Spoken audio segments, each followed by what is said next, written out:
Ce que je vais vous raconter est réel. Pas une légende urbaine, pas une invention de forum obscur, mais un témoignage étayé, confirmé, documenté par des proches, des médecins et même un prêtre. C'est l'histoire d'une jeune femme ordinaire que quelque chose ou quelqu'un a décidé de briser. Et ce qu'il a fallu pour la sauver dépasse l'entendement. Voici l'histoire de Claire et de la nuit où elle a perdu son corps, son esprit et presque son âme. Claire avait 28 ans, une jeune prof de lettres modernes, douce, rationnelle, sans histoire. Elle venait d'emménager dans une petite maison mitoyenne dans l'Aveyron avec son compagnon, Thomas. Une maison ancienne, un peu vieillotte, mais pleine de charme. Et surtout, à eux, enfin. Ils s'y installèrent avec bonheur.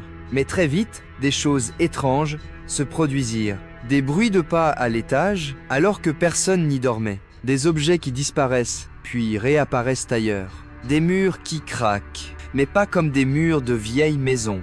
Des chuchotements, parfois, dans la nuit. Au début, ils se rassurent. Courant d'air, fatigue, imagination. Jusqu'au jour où Claire confie à Thomas, à voix basse, presque honteuse, « Cette nuit, je crois que quelqu'un m'a touchée dans mon sommeil. Pas toi. Une main froide et j'ai entendu une voix. Elle m'a dit « Je suis là, Claire. » Thomas rit jaune, mais cette nuit-là, il dort ailleurs. Les jours passent. Claire devient étrange, silencieuse, renfermée. Elle s'énerve sans raison. Elle ne dort plus. Elle diffère des cauchemars terrifiants. Dans ses rêves, toujours la même silhouette. Une forme noire, longue, sans visage. Elle se tient dans le coin de sa chambre, toujours le même coin, toujours à la même heure, 3h12. Et toujours, cette voix grave, grave comme un gouffre. « Je suis toi, tu es moi, tu m'as laissé entrer. » Claire commence à parler toute seule. Elle ne mange presque plus, elle reste des heures dans le noir, les yeux écarquillés. Un soir, Thomas la retrouve assise au sol, dans la salle de bain. Elle a griffonné au feutre rouge, sur les murs, « Je ne suis plus ici ». Thomas panique. Il veut l'emmener voir un psy, mais Claire refuse. Elle dit que ce n'est pas dans sa tête, que quelqu'un vit dans la maison et qu'il est en elle.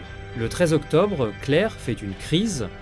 Elle hurle, tremble, se frappe la tête contre les murs. Elle parle une langue inconnue. Thomas file. Il ne sait plus quoi faire. Le médecin de garde pense à une psychose aiguë.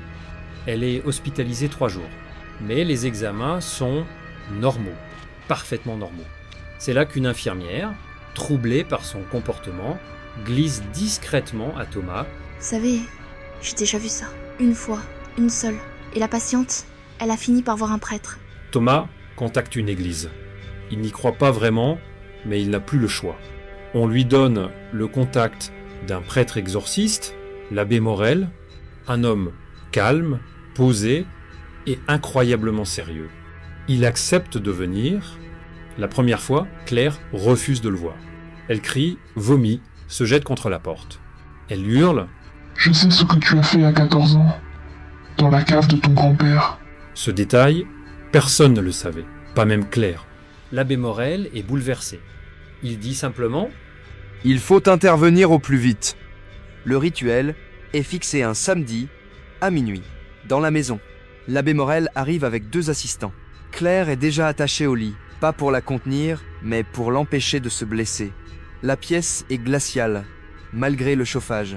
Une odeur pestilentielle emplit l'air, moisissure, sang, soufre.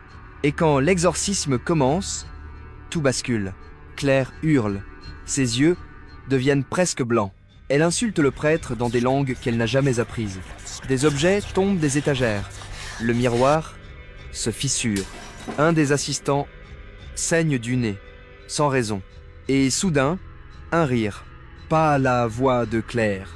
Une voix d'homme, gutturale, immonde. « Tu ne peux pas me l'enlever. Elle est à moi depuis longtemps. » L'abbé Morel continue, impassible. Il récite les prières en latin, le visage inondé de sueur. Il tremble. Et puis, d'un coup, Claire s'arrête. Elle se fige. Son dos se cambre à un angle inhumain. Et elle hurle un cri non humain. Puis elle retombe, inconsciente. Silence total. Claire dort pendant 2 jours. À son réveil, elle ne se souvient de presque rien. Mais elle pleure. Longtemps. Elle dit juste « Il faisait noir, très noir, et il me parlait tout le temps. » Le prêtre viendra 2 fois pour bénir la maison. Depuis, plus de voix, plus de cris, Mais Claire ne sera plus jamais la même. Elle est vivante, mais marquée. Son regard est profond, silencieux.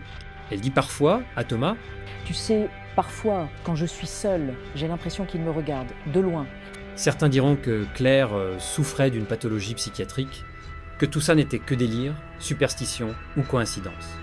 Mais ceux qui étaient là, ceux qui ont entendu cette voix, ceux qui ont vu les murs trembler et la température chuter de 15 degrés en 3 minutes, ils savent. Et vous, vous y croyez? L'exorcisme est-il une fiction? Ou bien la dernière barrière entre nous et l'enfer